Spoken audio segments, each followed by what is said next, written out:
Hello and welcome to the Deep Dive Perspective. We're going to talk about the empire. There's only one empire I can talk about. It's the US Zionist empire. I sometimes call it the Anglo-Zionist empire. Sometimes I call it the Anglo-US empire. You can call it what you like. The bottom line is that entity is responsible for more destruction than possibly any other empire, certainly that I've studied. The scale of death, the scale of violence, the methods of violence, all of it, to be honest, if you had to do a ranking, it would probably outdo any empire that you want to go and investigate.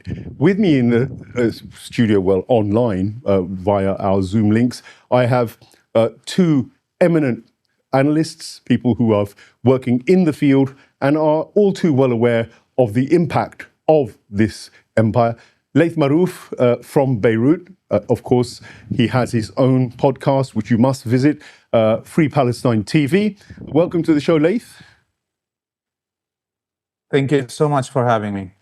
And also, of course, with us from Iran, we have Ehsan Safarnejad, no stranger to our channel. And Ehsan also has a podcast, Politically Aficionado is the title of his channel. Do check out both these channels for real information about what's going on in West Asia.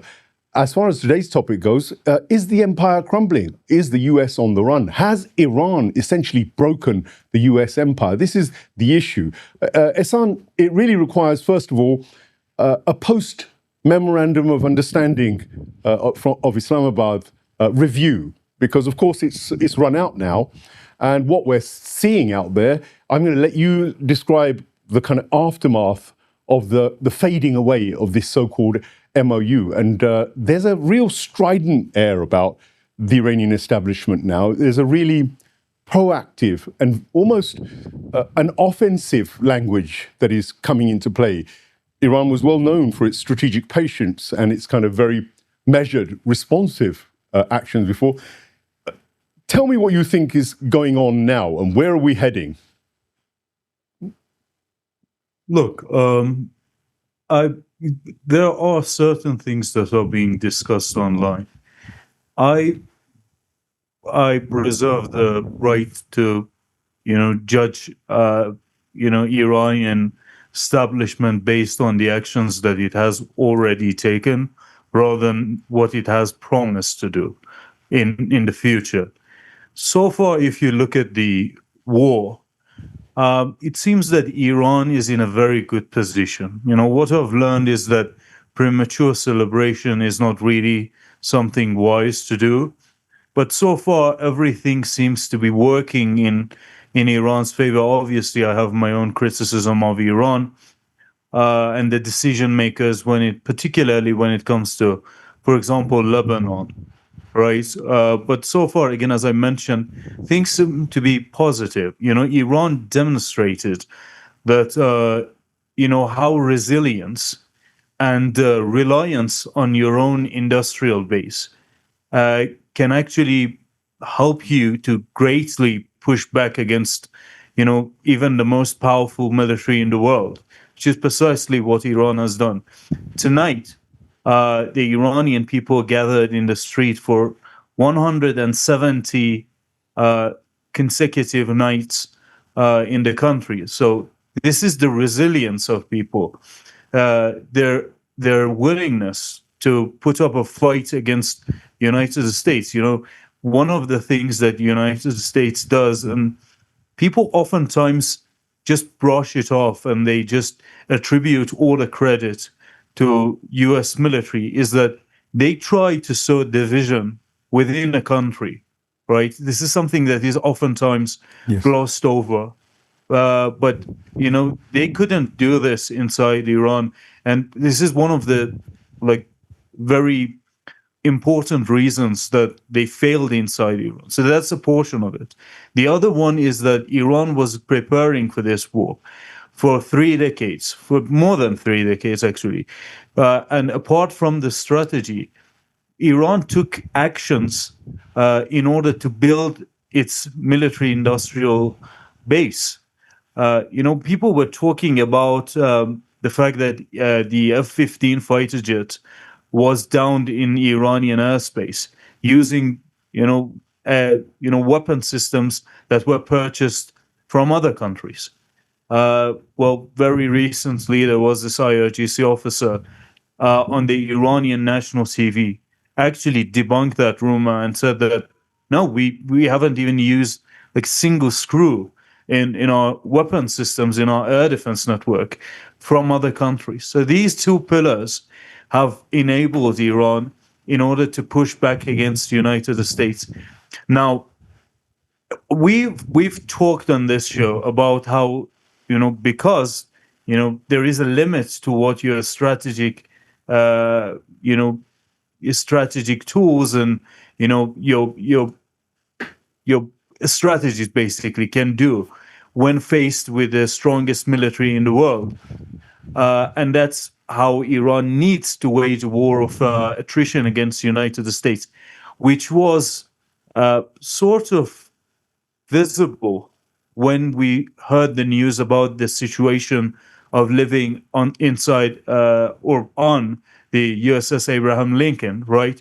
So again, it goes back to resilience and who can just basically absorb the shock and continue fighting. And this is something that Iran has done. And, obviously Iran has pressured the United States or tried to exert pressure, by closing the Strait of Hormuz.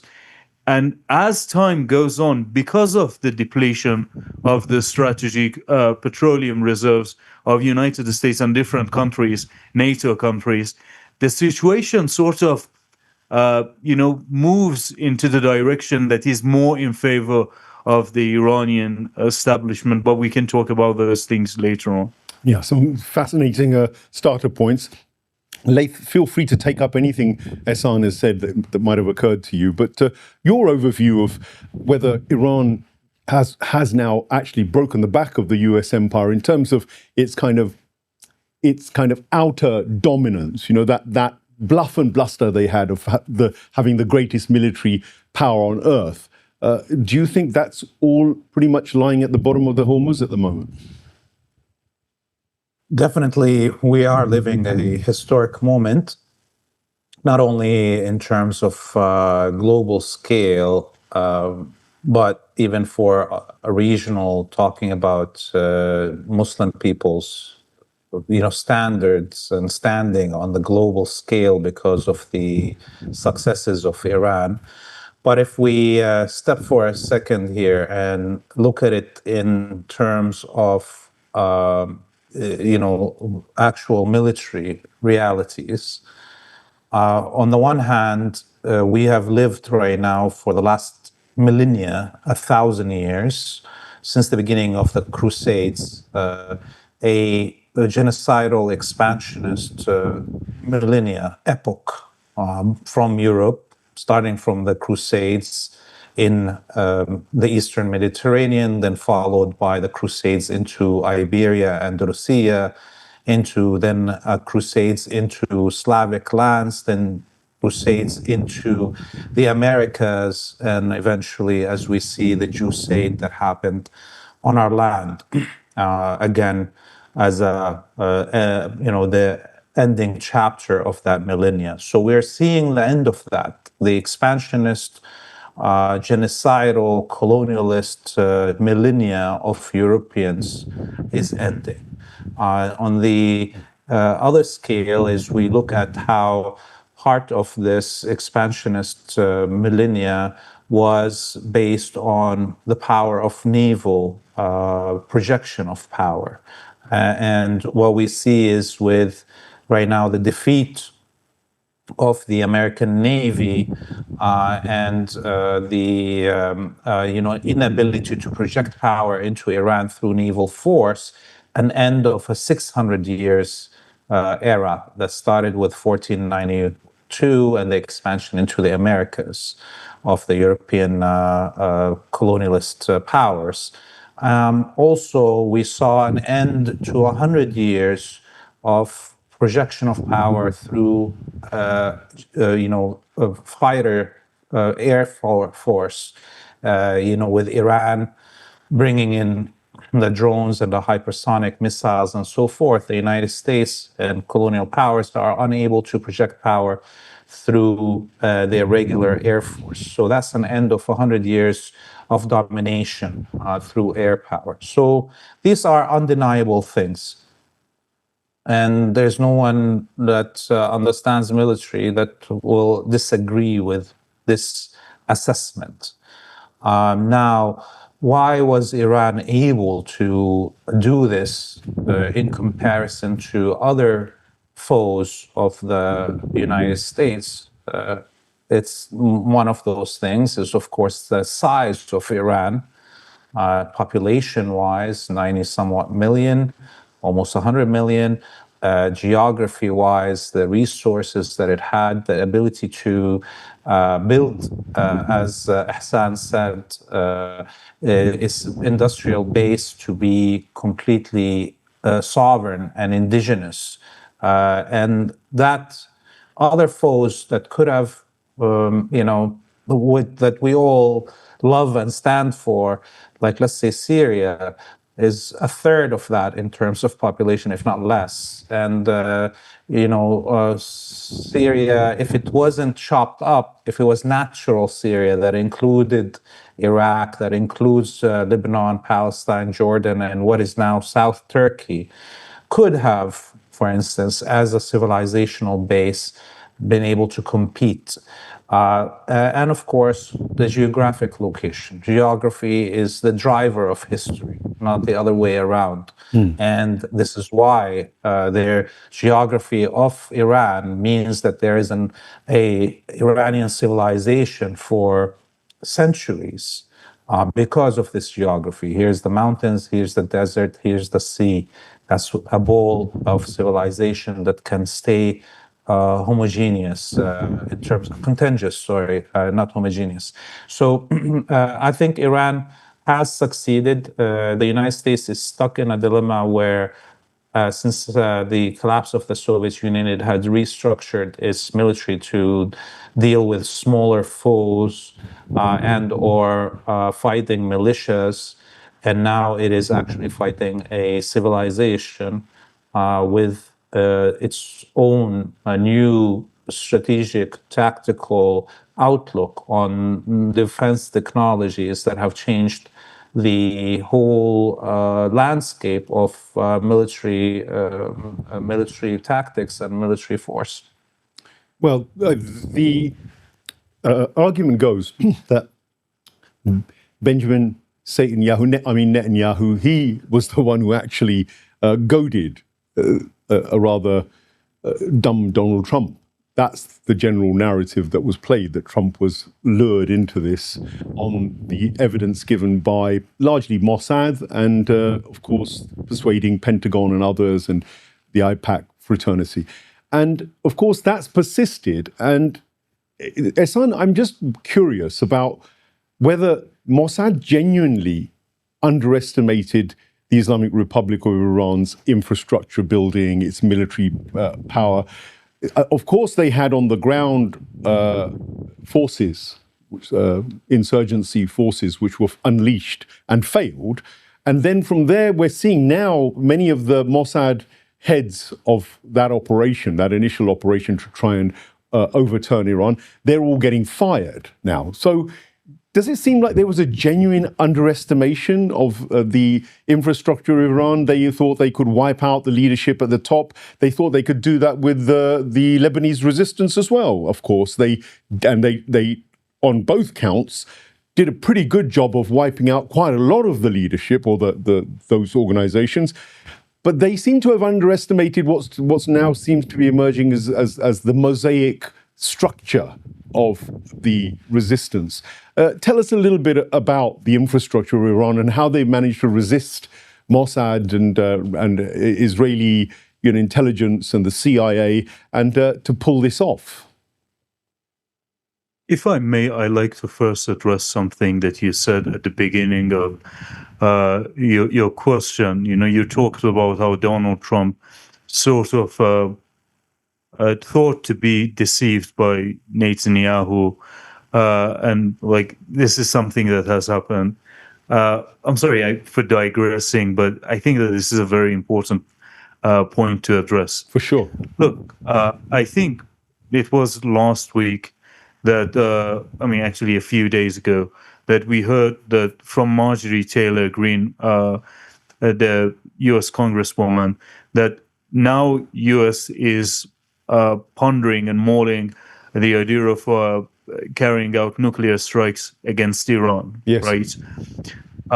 What actually has enabled or prepared the atmosphere for such decision to be even thought about was the 2022 nuclear posture change when it comes to United States military, which was decided on during the Biden administration, which now actually permits the preemptive use of nuclear weapons, right? And Biden did it not because of China or Russia. No, they particularly did it because of Iran. If you remember, there was this video of Chuck Schumer who talks about, who basically roasts Trump, and he's trying to basically aggravate him. And he says, "Are you going to Taco against Iran?" So he's pushing. This is before the war, and he's sort of trying to push Donald Trump to go to the war against Iran. Again, we know from the Undersecretary of U.S. Energy Department that they were getting prepared for strikes against Iran during the Biden administration. So I have to push back against, I don't think that's what you wanted to do, but I have to push back against this notion that, oh, Trump is doing this. No, this is a bipartisan decision between both political parties, both Republican and Democratic Party. If you remember, DropSite published an article talking about how Democrats want Republicans to go to war against Iran because their evaluation is such that they think that Iran needs to be dealt with, but they don't want to pay the political price of starting another war, right? So that's the way that I view it. When it comes to Mossad, right? So this is a broad image that we have to keep in mind, right? The Democrats also wanted to basically start a war against Iran. Now, once we understand this dynamic, we know that it wasn't really Mossad that needed to be sacked. Everyone was in favor of it. If you remember, German Chancellor Merz was talking about how Iran shouldn't be protected by international law. Everyone was in on it. Germany, French President Macron, when he said that we have achieved great things in Syria, we can achieve great things in Iran. Everyone was in on it. Now that the ship is sinking, everyone is abandoning the ship. Oh, no, we weren't in favor of it. German Chancellor Merz said that, oh, Iran is humiliating, Ronald McDonald. And the similar thing is happening inside Israel. This is more so than being, the problem with Mossad is the problem with the architecture and the political conflict inside Israel itself. The fact that Benjamin Netanyahu wants yes men to surround him, and he wants to rule the country like a tyrant. That's what's happening. And the Mossad is being scapegoated. No one can say that an intelligence agency can be castigated because of an operation, not achieving the result that it has achieved. You can't blame them on that. You can only blame them on the way that they executed. And let me say this, the execution of the plan by Mossad was almost perfect. Let me give you some stat that actually backs my claim. If you remember, during the early 2026 riots inside Iran, not even riots, they were like terrorist attacks by Mossad agents, and it was actually acknowledged by Mossad Persian account on X. During those riots, 3,700 Iranians were, I'm sorry, I'm a little bit foggy on the number, were murdered, right?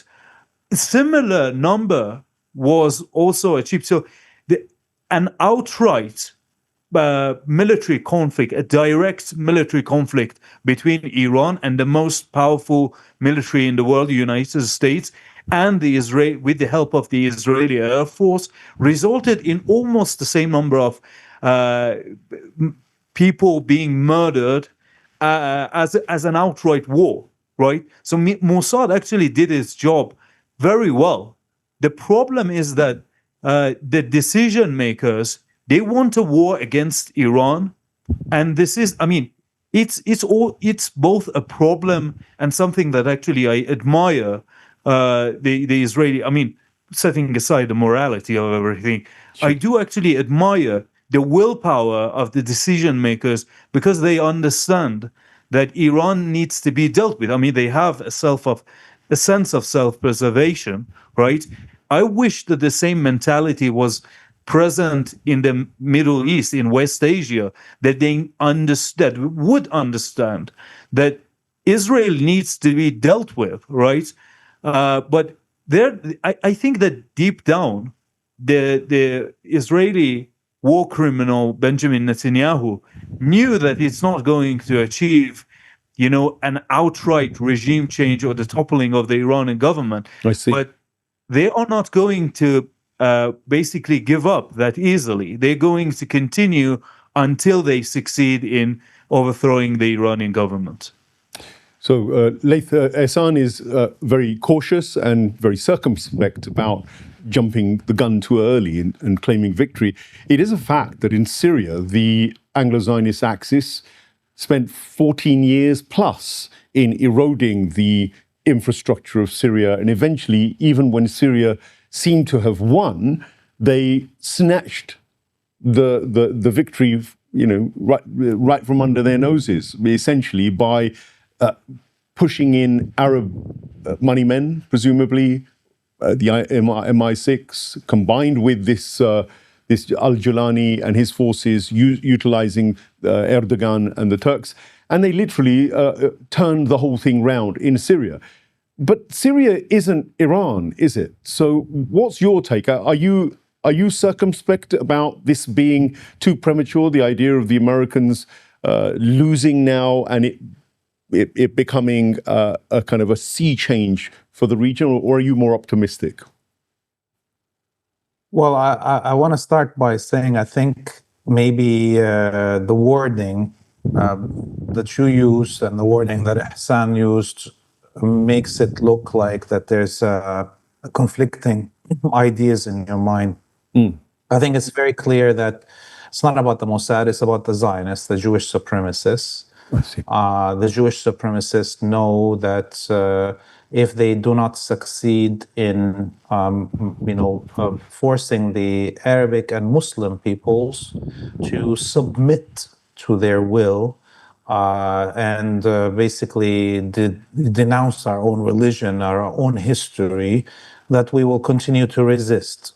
Okay, so and that they have now reached a kind of a moment in the existence of this Jewish colony where if we do not submit right now, there's no more Jewish colony. Okay, and this is why there's the conduction of genocides, because the Palestinians after 100 years have refused to submit. So there's no waiting another 100 years is not going to make us submit. They need to genocide us and expel us and ethnically cleanse us. And this is the same thing for the people in South Lebanon and in this situation also Iran. And also this is combined with the fact that the empire governed from Washington, D.C. or maybe Tel Aviv, there's conflicting ideas on that, understands that if it doesn't defeat Iran, it cannot go ahead to defeat China and Russia. So this is why things are accelerating. This is why the decision makers in the Jewish colony and the imperial capitals are unable to find an exit, because if they exit and stop this, the whole thing collapses. Okay, so this is why we see and we hear this threat to use nuclear weapon against Iran, because the Iranian people and the Axis of Resistance members, peoples, have refused and were not defeated with normal warfare and with terrorism against them, okay, and genocidal actions. So the only thing that's left for the empire or the Jewish colony in their pockets to use against us is the nuclear weapon.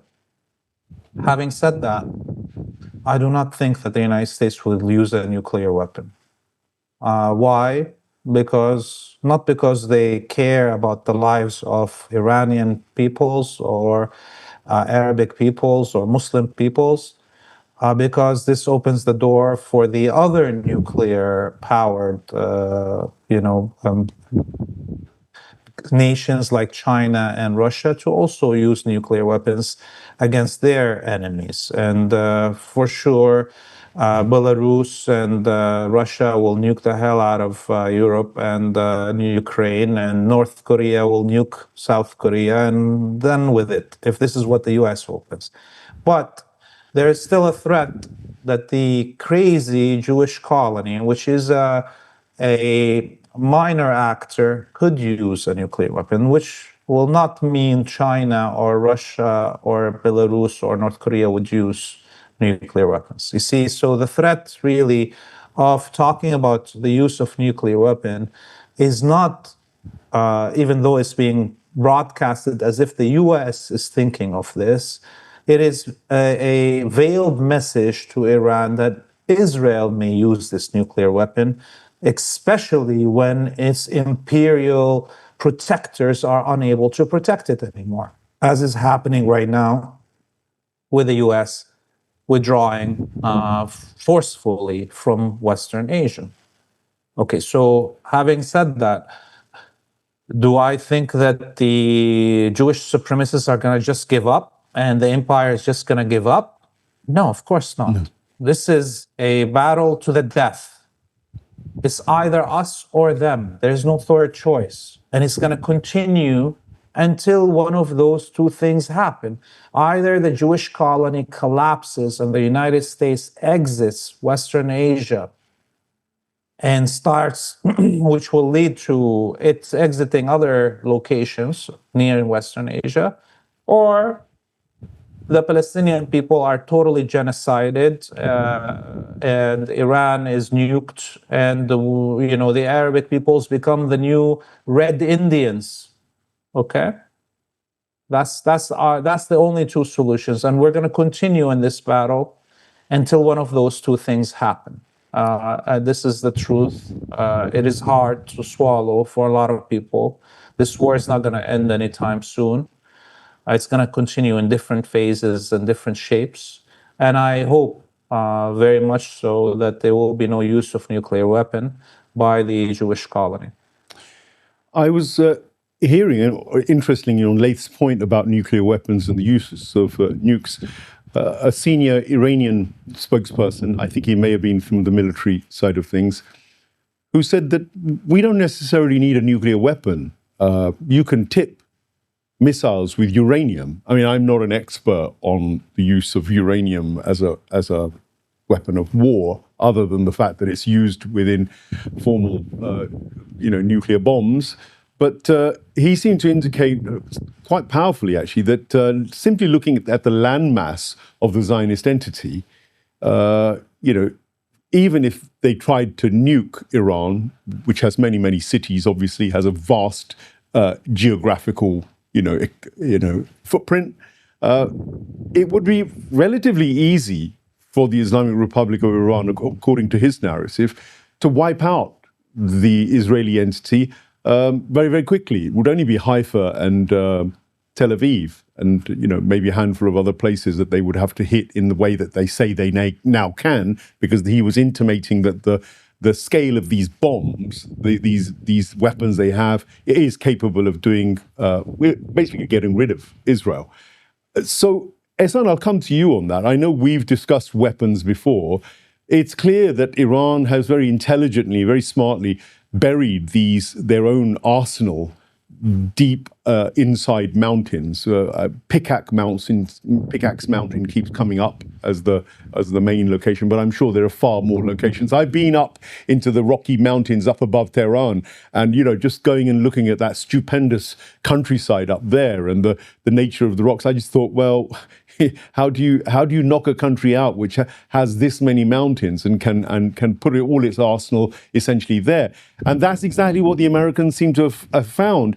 Presumably, any of this kind of business about uranium-tipped missiles or other hidden weapons that Iran hasn't unveiled so far, they're all potentially plausible, aren't they? Well, first of all, I haven't heard the exact statement from the gentleman whom you're referring to. What you said makes me think of the use of depleted uranium or dirty bombs. But I mean, you're putting me in a very difficult situation, because if someone has actually stated something like this, it's an act of desperation.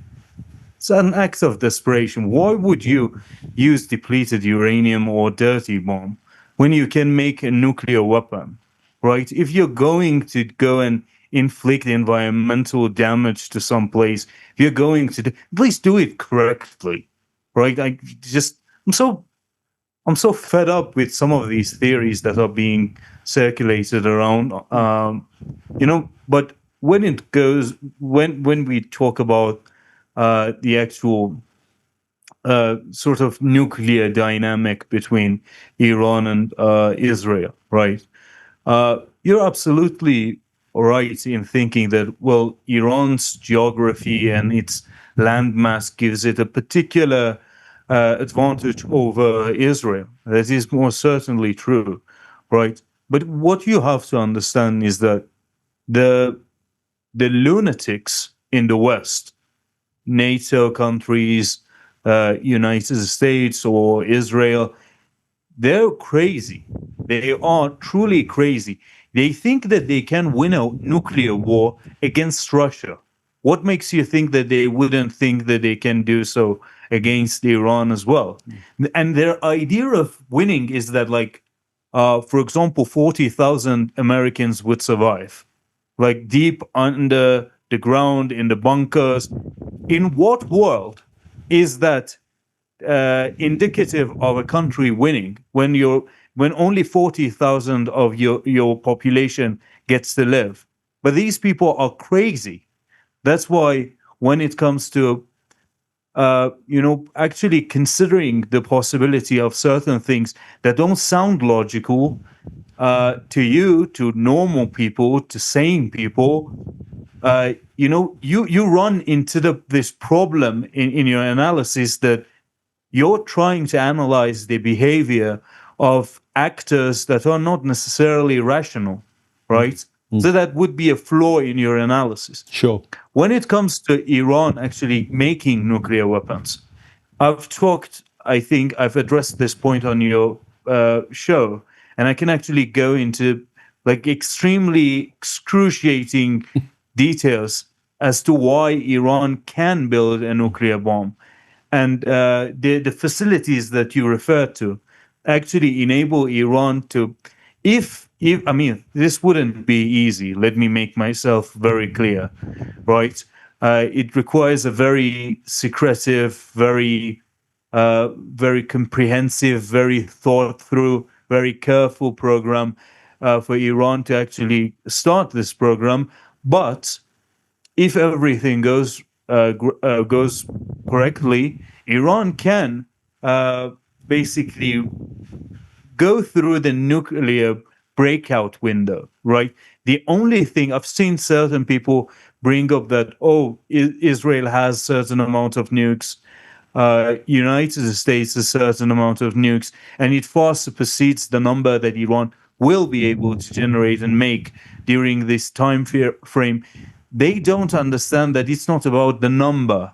It's about the principle of mutual destruction, mutually assured destruction, the famous MAD, right? So that's why Iran can actually develop. And if Iran develops nuclear weapon, it would actually be a very strong tool in Iran's arsenal in order to deter the enemy from using the nuclear weapon. As I mentioned, even based on IAEA's publicly available data or the statements of the Iranian officials, for example, the directors of Iran's Atomic Energy Organization, Iran can build a nuclear weapon. If you remember, I mean, maybe you have seen this, there was this video of former director of Iran's Atomic Energy Organization in which he talks about the fact that if he is ordered to, he is going to build nukes.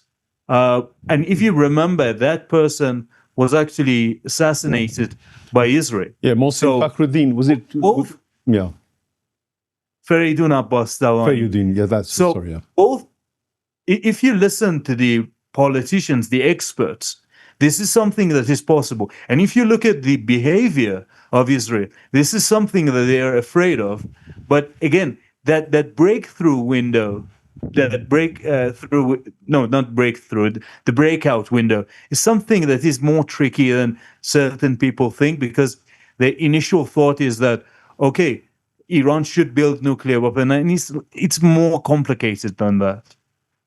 Well, one of the deterrents for Iran using a nuclear weapon, of course, under Imam Khamenei, as opposed to Mujtaba Hosseini, I guess, was that he had a fatwa there, which was saying basically we don't use weapons of mass destruction which would harm civilians, which is again an Islamic principle. Laith, I mean, it makes sense because, you know, when we talk about hitting Tel Aviv and hitting, Haifa, we're talking about women and children. We're talking about also the Palestinian population. We're talking about a nuclear fallout which would affect people far beyond even those genocidal citizenry of Israel, which has demonstrated that all 80% of them actually feel okay with the idea of genocide and whatnot. And whilst many people might turn around and say, oh, they've got it coming to them or something to that effect, that's the general feeling. People may not say it. A lot of people feel that inside after what they've seen go on in the live stream genocide of Gaza. But there's still an element of self-control which has to be had, surely, because nuclear fallout doesn't remain in one place. There's the wind, and there's kind of like the natural flows of air which will carry this stuff all around the world. How on earth do these psychopaths even consider the idea that they could weather a nuclear storm like that? Look, I thought about this for a while, and obviously it's clear that Iran can produce a nuclear weapon if it wants to. There was a lot of intelligence talk after the collapse of the Soviet Union that both Iran and Syria purchased at least one nuclear warhead. We saw what seemed to be a nuclear explosion after the fall of Damascus, the weeks when Israel was destroying the Syrian military on the coast of Latakia, that whole mountain disappearing, basically. Yeah, I saw that. That rocked all the way to Cyprus. But if we want to just put speculation aside and think from a tactical military analysis thing, I go back to the idea that the United States will not use nuclear weapon against a non-nuclear enemy. That hasn't happened, of course, since Japan in World War II.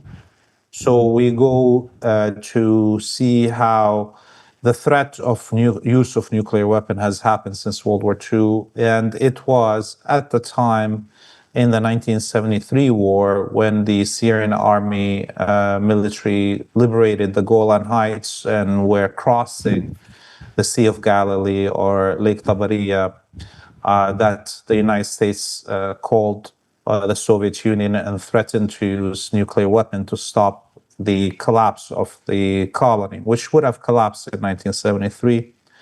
And the Soviet Union blinked, and instead of retaliating with threat also of its own nuclear weapon use, stopped the supply of weapons through the Syrian military and the Egyptian military, which meant every tank that had any problem on the front line couldn't be serviced. And that's how Israel survived 1973. So we go to the reality of the thing that could trigger the use of nuclear weapons is the imminent collapse of the Jewish colony, whether it's the United States or Israel that's going to use it. And Iran right now has an answer to that without building a nuclear weapon, which is that it has satellite imagery. It knows where the nuclear reactors inside occupied Palestine are. It even knows where the silos of the Israeli nuclear weapons are. The silos, you can see them from satellites. It's not for these old nuclear warheads, those 200 somewhat warheads that we're told Israel has. And all that Iran needs to do is attack those nuclear reactors and the silos of the nuclear warheads for Israel to be wiped by its own weapons. Oh. Okay. Wow. So ultimately, speaking about use of nuclear weapons means the end of Israel. Okay. So I think we need to kind of, yes, they are crazy. And they may use them, but you know what? If they use them, it's also the end of them without Iran having nuclear weapons. If you just attack the Muna reactor, the nuclear fallout on the from the Muna will mean the irradiation of all of Palestine, and every goddamn settler will be dying within hours and days of that explosion. Yes, that will mean also the death of the Palestinian people. But if we are talking about, does Iran need a nuclear weapon? At this moment, it doesn't need. And this is I think the genius of the military strategists in Iran that designed solutions, military solutions that include these hypersonic missiles and multi-warhead missiles and these drones and so forth and satellite and so on, that allow it to not have to take that step of having a nuclear weapon. And if Iran had a nuclear weapon, I think it would have had increased the possibility of Israel and or the United States using a nuclear weapon. And then Iran wouldn't have had the chance to defeat the United States and Israel in normal warfare that is not nuclear, as we saw. Because if Iran had a nuclear weapon, the United States may have used a nuclear weapon way ahead as it was losing this battle. But because Iran hadn't used a nuclear weapon to kind of save off its humiliation. It would be too much to use a nuclear weapon against an enemy that's supposed to be so much weaker than you. This is why we don't have it now. I think that draws a really good, solid line under the issue of nuclear weapons, because it was the leak from Donald Trump's meetings, which I think triggered all this kind of response. So perhaps the person who was responding informally from within Iranian circles was simply putting more rhetoric out there to try and create that sense of deterrence. But you guys have given me a really kind of a forensic analysis of the do's and don'ts, and that's fascinating. So I want to bring it back to the asymmetric warfare, which actually the Islamic Republic of Iran obviously had prepared and has implemented really successfully. It was doing so under the leadership of the Al-Quds force when I guess Qasem Soleimani was there, etc. And of course, it's continuing to do that. That's most obviously manifested by the Lebanese resistance and the Palestinian resistance, because neither have been destroyed. And these are not even full-scale armies. And the Israeli forces, with all their might, with all their weaponry, with all their sort of shiny armor, have gone in and achieved pretty much diddly squat in terms of territorial gain or any other objectives. I mean, the forces of those the age groups that I'm not even allowed to mention these days on British television are still intact. They're all pretty much functioning as they were. Yes, leadership may have gone, but is that another sign of the success of, I wouldn't say it's the Iranian strategy, because I'm sure that these things are done in conjunction with all of the axis of resistance military men and their forces. But would you say that kind of that tactic of asymmetric warfare, essentially I see it as like a python with a prey, and it wraps itself around there and literally strangles its foe or its victim. It seems to me that was what Iran preferred. That's what the axis of resistance has preferred, and it's the Jewish colony which has said, no, we're going to just get killed slowly doing this, so we've got to go more psycho, and that's why they brought in the Americans. Ehsan, is that how you see it? And are we going to revert to this asymmetric warfare of shutting down Hormuz, shutting down the Bab el-Mandeb, changing threatening, of course, the neighbors who are still armed to the teeth in many ways with American weapons, the Kuwaits, the Bahrains, the UAEs. And of course, that also has come out this week, where the language that's come from a lot of the official Iranian military sources and others seems to be pointing at the idea of ground operations, because the Americans and others were talking about ground operations, and you found this kind of counterweight saying, well, we could do ground operations and we could do them in Kuwait and we could do them in Bahrain. Do you see that as just rhetoric to try and deter each other and sort of jostling for position? Or do you think there's a real chance of sort of a ground battle taking place outside of Lebanon and Palestine and Yemen, for that matter? If you remember on my last appearance on your show, I actually talked about 65th Airborne Brigade of the Iranian military carrying out 11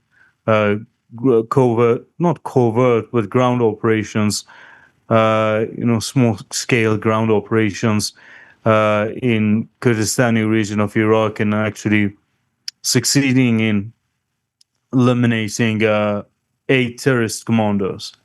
And so Iran has already demonstrated very successfully and very efficiently, I must add, that it has the capability and the capacity to do something like this. Ground invasion of Kuwait is very, very easy.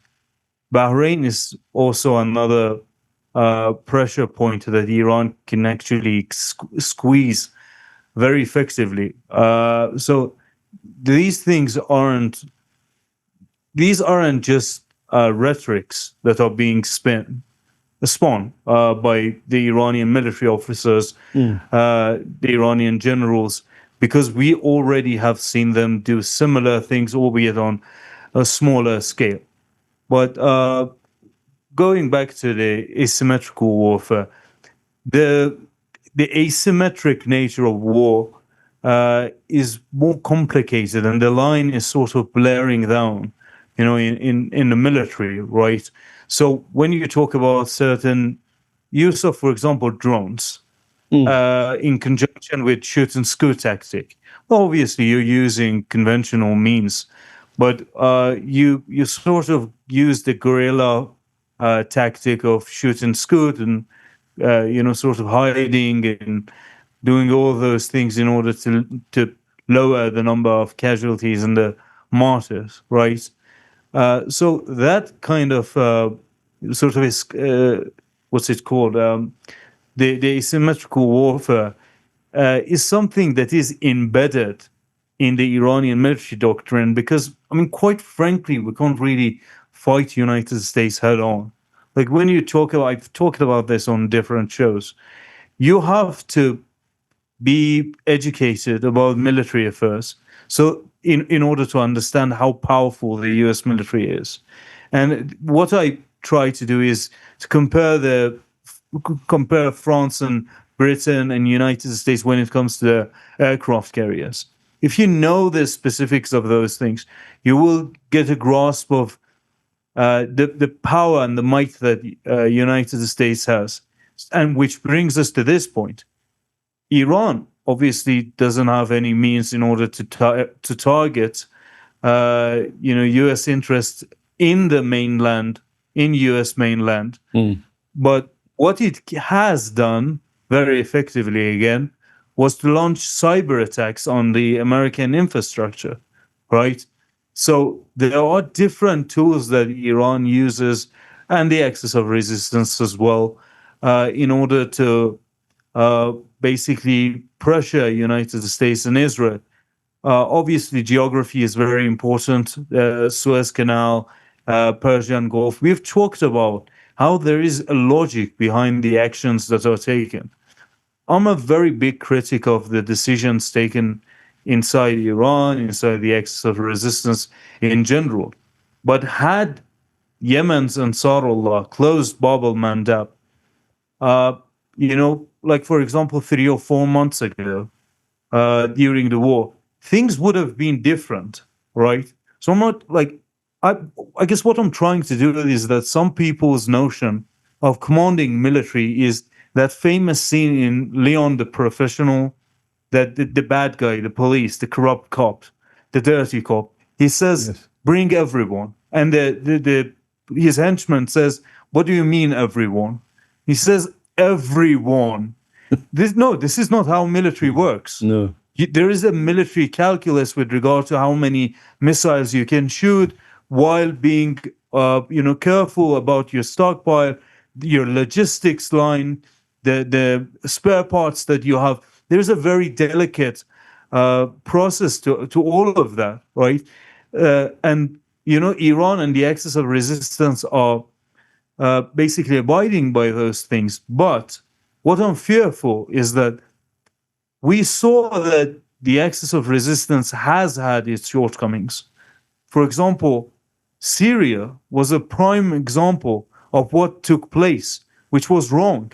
That hesitation is something that I'm seeing inside Lebanon as well. And I think that there needs to be something done, or we might find ourselves in a different situation. I know that now that we are talking about it, some people might say that it's further away, but that's the point of warnings. The point of warnings is not to, say something bad after something has already occurred, but to warn people beforehand. Well, my gut reaction is very much the same. I mean, every time I see the targeting of Lebanon or even Palestine, I always think, well, these precise missiles, Laith, that the Iranians have, that perhaps there ought to be, a more synchronized support of these kinds of allies as well, because they clearly don't have the same firepower.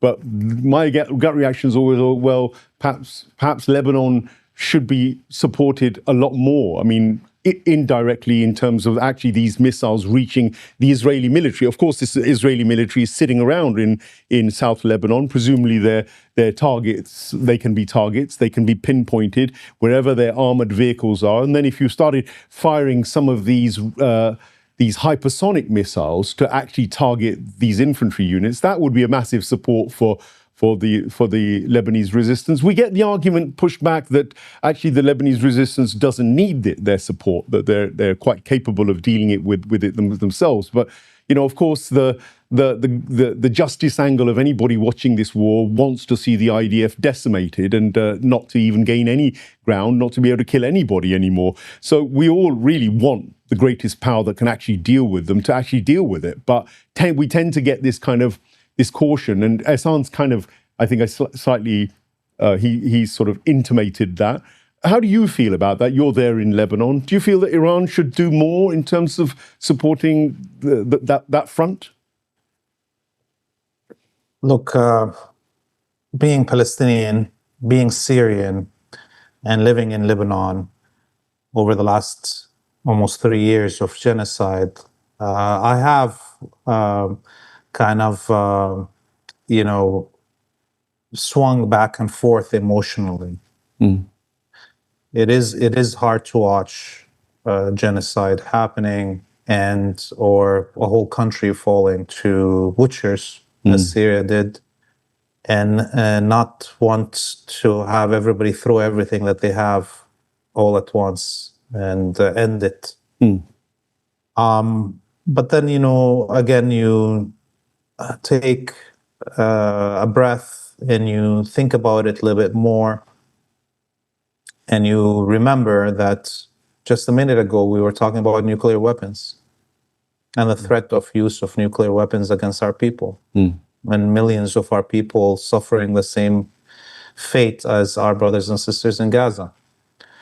And at the same time, remember that on the second day of Al-Aqsa flood, 89 of the biggest warships in the world were sent to the shores of Lebanon and Palestine. Now, when you put that in context, in that sense, and you see how long it took for Vietnam to defeat the United States, almost 15 years, and there was so many losses in this battle before Millions. victory. And millions, 6 million Vietnamese, Burmese, and what's the third country between them? Laotians were slaughtered, genocided before this victory happened. And we're just at 2.5 years, almost 3 years, and we are way ahead than our brothers and sisters in Vietnam in terms of our clear moments of victory. At big losses, yes, a huge number of victims, losses of leadership that we still cry for. But reality is, you cannot rush this thing, and you cannot throw it all at once, because there is that threat of nuclear weapons. And the other thing that I would say about asymmetrical warfare, I think the weakest point for the axis of resistance right now in asymmetrical warfare is the inability to create internal chaos in Western countries. Remember, when we talk about Vietnam War that we just mentioned, there was millions of Americans out in the streets being shot by their own police, and people blowing up things. The weathermen, the Black Panthers, the this, the that, and up until now, we don't see the axis of resistance intervening directly in the internal affairs, although there is huge schisms in these societies, and there's already internal fighting happening. You see the police, what they do in Berlin, and the police in France and the UK and so on. Just a little more push. There could be a civil war in many of these countries that could help us in our liberation when these countries are fighting their own internal fights. So overall, with all the losses, and I've lost, whole neighborhoods of my family and in Syria and in Palestine over the last 3 years. Even with those losses, I can say to you that overall we're doing a historic achievements, even in comparison to the great achievements of the Vietnamese people and the Algerian people and the Cuban people and everybody else in history over since the end of World War II that has fought this monster empire. So I don't want to say that I don't have criticisms. I have criticisms. And we should all have criticisms that are constructive to our leadership. Of course, none of us are inside the military command rooms or the governments of these axis of resistance members. We don't know the full resources. We don't know the full story of things.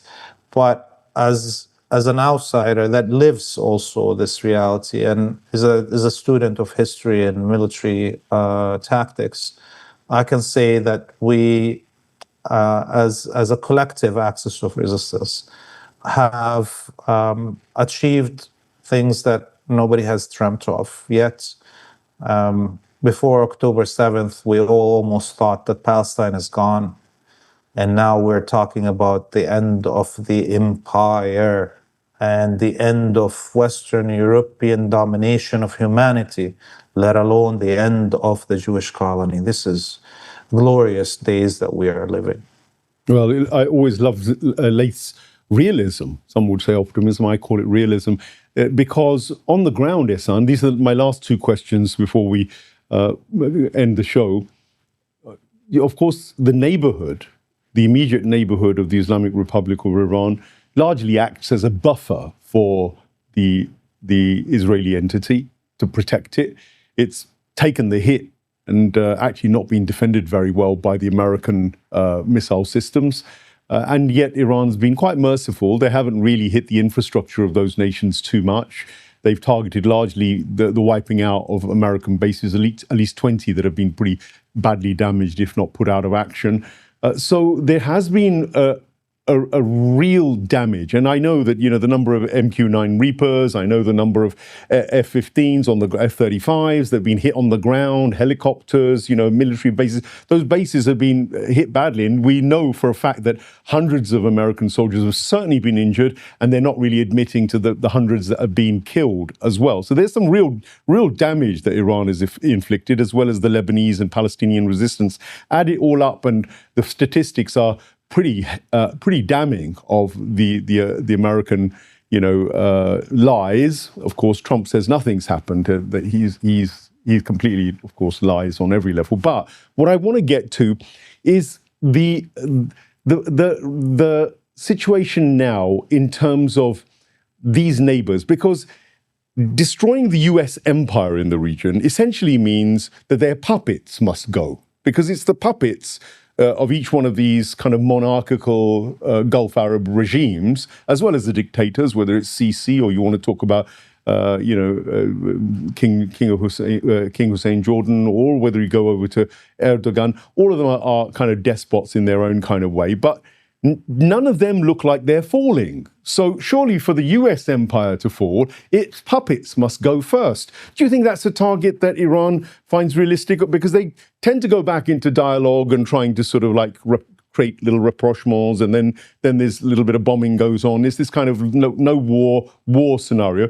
But is there any chance that we see the US empire having to withdraw because it loses hold of these puppet regimes? So, first of all, I have to mention something. I'm not really in favor of United States leaving the region. And I know that this might sound a little bit contradictory, and people might think that, oh, what do you say? Here's the thing. I'm referring to the provision within the MOU that says United States should get away from the vicinity of Iran, the proximity of Iran. I think that they should be closer. Actually, if I was a negotiator, I'm not saying that I would succeed in convincing them and get that concession from the American side, but I would rather have them be located in Bahrain, Kuwait, and UAE rather than be in Jordan. And this was actually a strategy that was recently talked about by a US military commander. He said that we did this stupid thing. We built our bases right on Iran's nose, right? So I'm not like really in favor of United States like getting away, getting further from Iran. Here's the thing. I know that I came across as like a narcissist. I do know that. That's not my intention. I don't seek to like constantly oppose other people's opinion. But here's the thing. Because of the fact that this is a mismatch in terms of power, it's basically the equivalent of a featherweight going and fighting in a heavyweight division. every move that you take, every action that you try to carry out needs to be perfect, completely perfect. Because otherwise, look, this is the thing. When you're fighting a juggernaut, that juggernaut only needs one punch to land in order to carry out a knockout. But you need to carry out, thousands of surgical strikes in order to push away the enemy, in order to drive them out of the region, right? So this is where I come from, right? But you're absolutely right, and the means. Look, one of the reasons that Haj Razwan, Emad Moghni, was such a good commander was the fact that he would always think outside of the box, right? So when people think about, a tit for tat or something like that, responding in a conventional manner, he would go outside of the defined notions and he would find some kind of solution out of that thing. The reason that Ronald Reagan picked up the phone and talked to Menachem Begin wasn't because he's a humanitarian. No, Ronald Reagan was crazy, just like all the other American presidents. Yes. It was because of Ahmad Moghni, right? And I think that there is something to what you said. I know that I'm dancing around, actually answering you because, UK has particular laws which I don't want to violate and get your YouTube channel banned. Yeah. But there are sometimes sending a patch of roses to someone can be actually, with a note, can be actually more effective than basically carrying out a missile strike. Sure. Because you're sending a message that we can get to you. One of the things that I think that Iran hasn't done well is to basically respond to the that are carried out by Israel on the members of the Axis of Resistance, and I'm just going to leave it at that.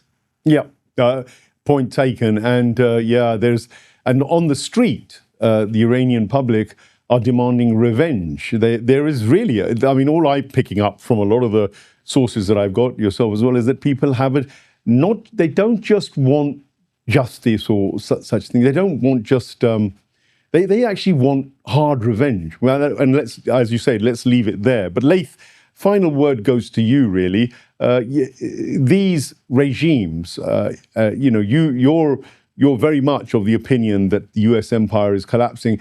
Do you see that these monarchies, etc., will collapse? Is that part of your vision and the dream that you see in a not too distant future, that these regimes could well collapse? Because without American military, okay, they've got the Pakistanis and the Turks moving in and talking about some sort of military alliance. But what can Pakistan and Turkey do, which the Americans and the Israelis couldn't have achieved? I'm not sure, but that is another thing that's on the horizon, creating a kind of another buffer via these two nations. At least Egypt didn't come in on it apparently, but that's another kind of little saber that's been rattled, and that's the Saudis using their petrodollars to say, look, we can still survive even if the Americans aren't going to defend us. Do you think that there's any chance that they could survive if Iran thought it was time to wrap up these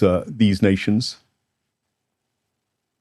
Look, the last 100 years show us that these fabricated regimes, these fabricated countries like Bahrain, Emirates, Kuwait, Qatar, even Saudi itself, wouldn't have survived even the era of the decolonization in the 1940s, 50s, 60s, if it wasn't for the direct intervention of an imperial sponsor like the British and then the United States, and then eventually the Israelis doing the dirty work of trying to destroy the Arabic republics that escaped colonialism: Iraq, Syria, Egypt, Libya, and what have you. Okay, so clearly, the minute the United States exits the region and the Israeli colony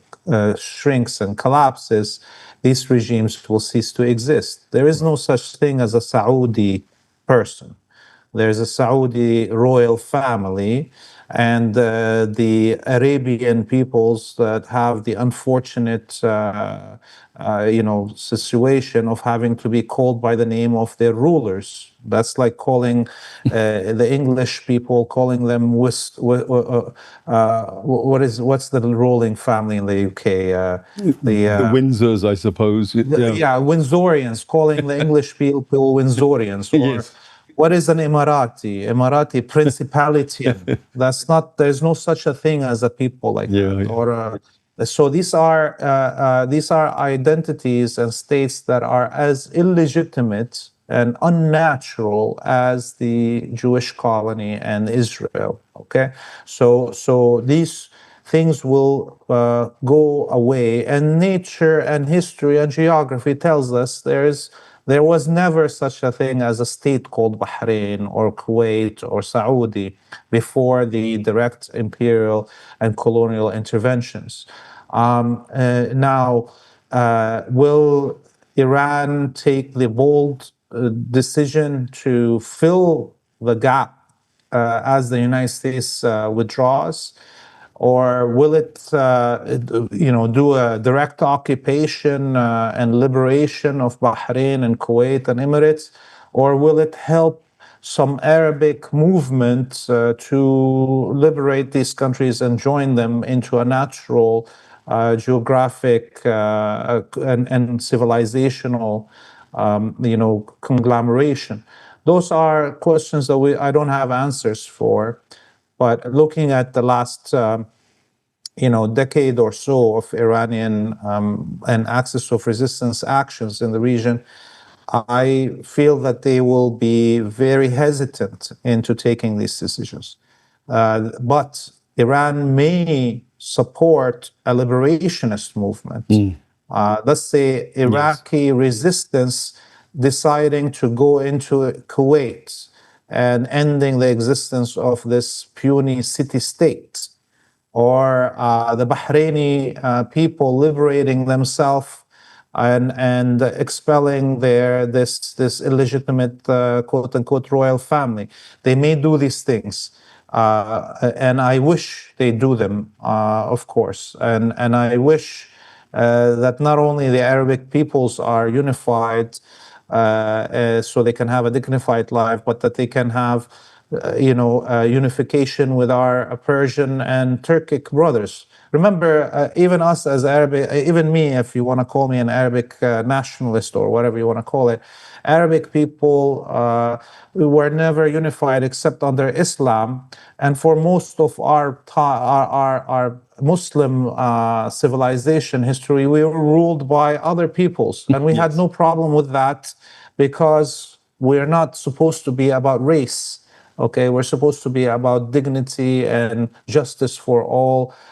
Islam is offering us that understanding. So maybe the future will be similar to the history before, that there will be a unification of our peoples outside these linguistic or racial groups, and I don't like racial groups. I don't think they exist even. We all belong to cultural groups that are based on language.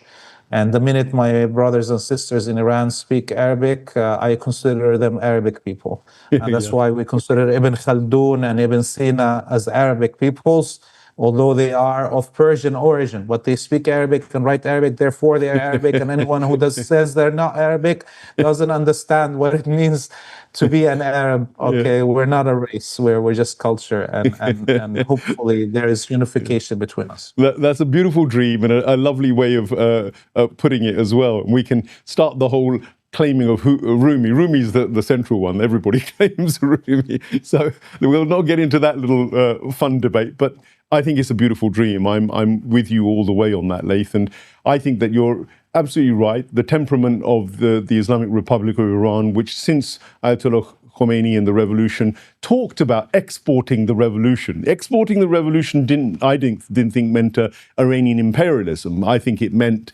liberation of other people, and the way that they've dealt with the Yemeni Ansarullah, the way that they've dealt with the Hasht in Iraq, the way that I think the Iranians have dealt with the Lebanese resistance, or for that matter, when they were in Syria, they didn't go in belligerently pouring in forces. They actually allowed the people themselves to make those decisions, right or wrong, and they've lived and died by those principles. I would imagine that that's exactly the way it would be. And these days, who can really sustain empires in that sense? You can't go and occupy a whole peoples. It just doesn't seem feasible anymore. People's consciousness and their sense of identity and the means of resistance to something, an outside force taking over, seems strong. The way to dominate people has been largely the way the devious, corrupt, cunning Anglo-Zionist empire has done it, by putting puppet leaders in power and then pulling their strings, controlling their money. That's the wicked way of doing things. I think that the Islamic Republic of Iran would be very happy to see the rise of a genuinely sovereign, independent, principled, moral, just governments around it that weren't being its enemy, weren't giving bases to their enemies, and weren't actually plotting and planning to overthrow the Islamic Republic of Iran. And if they all looked at each other as Muslim brothers, as you've said, and were as flexible and free, I think we're all internationalists on that level. I don't think Islam, by and large, really liked the idea, or went for the idea of nationalism. Nationalism is relatively recent in terms of its kind of, present form. We assume that it's got to be there.